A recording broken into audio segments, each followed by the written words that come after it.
Alhamdulillah wassalatu wassalamu ala Rasulillah wa ala alihi wa ashabihi wa man ihtada bihudah, amma ba'du. Tamu-tamu yang berbahagia, para besan-besan kami ini kumpul semua, saudara-saudara, adik-adik, tetangga semua. Hari ini kita berbahagia. Yang pertama, hitanan dari cucu kami, dua orang cucu kami, Habib Muhammad Sagaf bin Fahad bin Aqil Al-Munawar, yang satunya Habib Muhammad Najib bin Ali bin Abidin bin Edi Al-Abbas.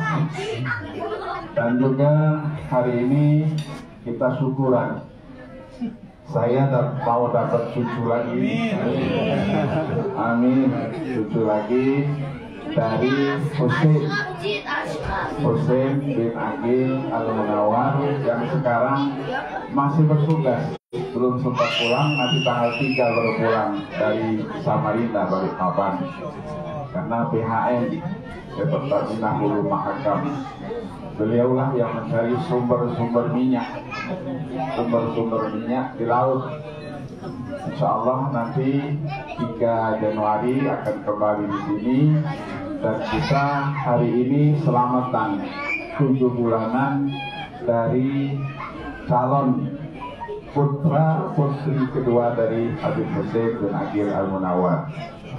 Yang pertama kita hadir, ini adalah cucu dari Habib Musa Al-Kazim, enggak mau masuknya Asegaf ya, dan Ibu Ida. Mudah-mudahan acara kita pada hari ini senantiasa mendapatkan berkah dan ridha dari Allah Subhanahu wa Ta'ala. Pantun semua sudah diborong sama Ali. Kalau saya pantun lagi nanti kalah Ali.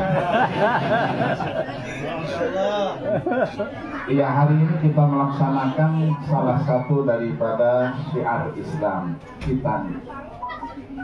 Imam Ibnu Ruslan mengatakan wal khitan wajibun wa ana tahqiq wal khitan wajibun bi balighin dzakarin hurin, dan seterusnya.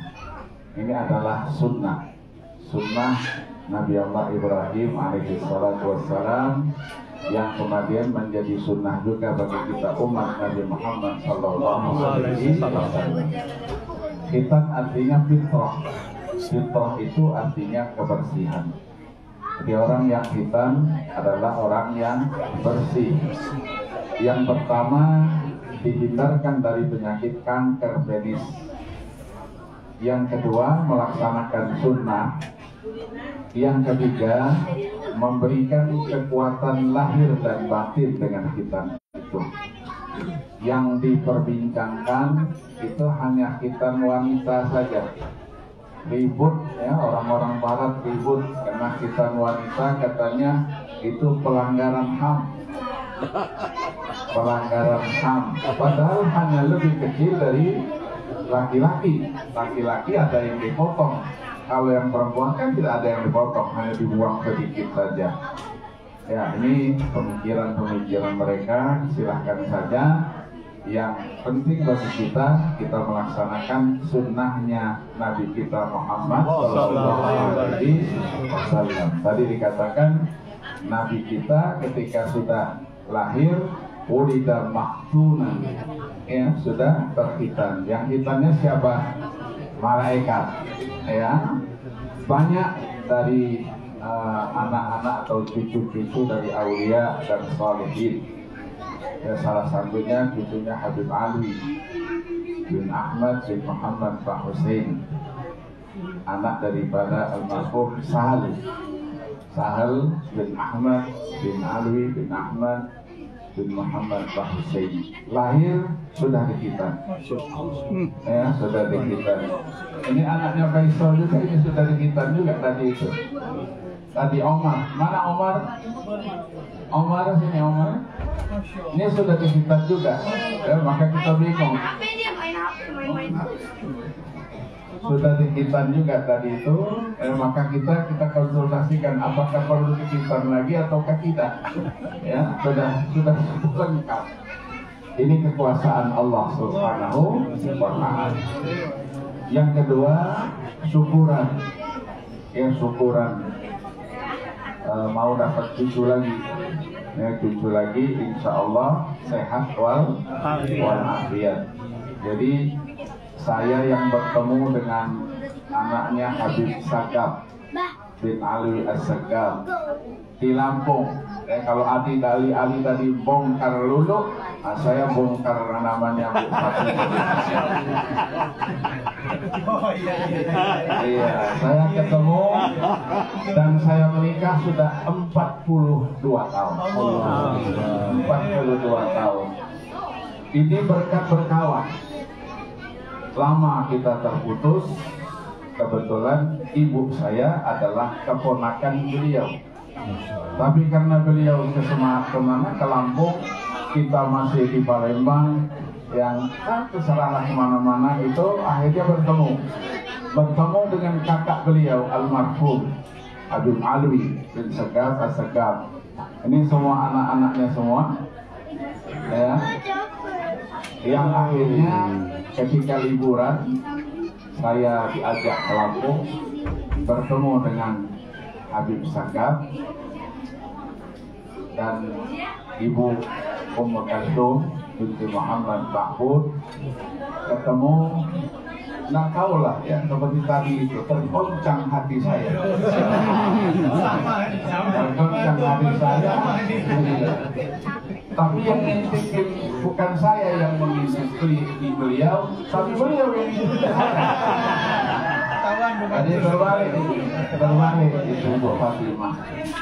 Akhirnya bagaimana bisa carilah keputusan. Ketemu orang tua saya bawa, keduanya melamar ke sana. Tapi saya melanjutkan kembali sekolah. Ternyata kakaknya Habib Alwi itu terpanggil juga dengan adik saya, namanya dari Pak Hasanah. Yang akhirnya melahirkan ini semuanya. Jadi namanya tukar mata panah. Jadi saya ngambil adiknya Habib Alwi ngambil adik saya. Rupanya ada keturunan dari Habib Agil Bakbur itu mengambil adiknya Abah. Kemudian adiknya Abah itu Ummu Kalsum diambil oleh Abah. Jadi ada sejarahnya. Jadi tukar mata panah. Kalau orang tukar mata panah, maka menjadilah keluarga besar. Kebetulan saya keluarga besar, saya 12 kakak beradik. Saya paling tua dan Habib Sagaf 11, punya anak 11. Jadi ditemukan, jadilah banyak seperti ini. Saya dapat 6 orang anak, sekarang sudah 10 cucu. 10 cucu, insya Allah cucu yang ke-11. Habib Alwi juga berapa orang anak dan sudah punya cucu.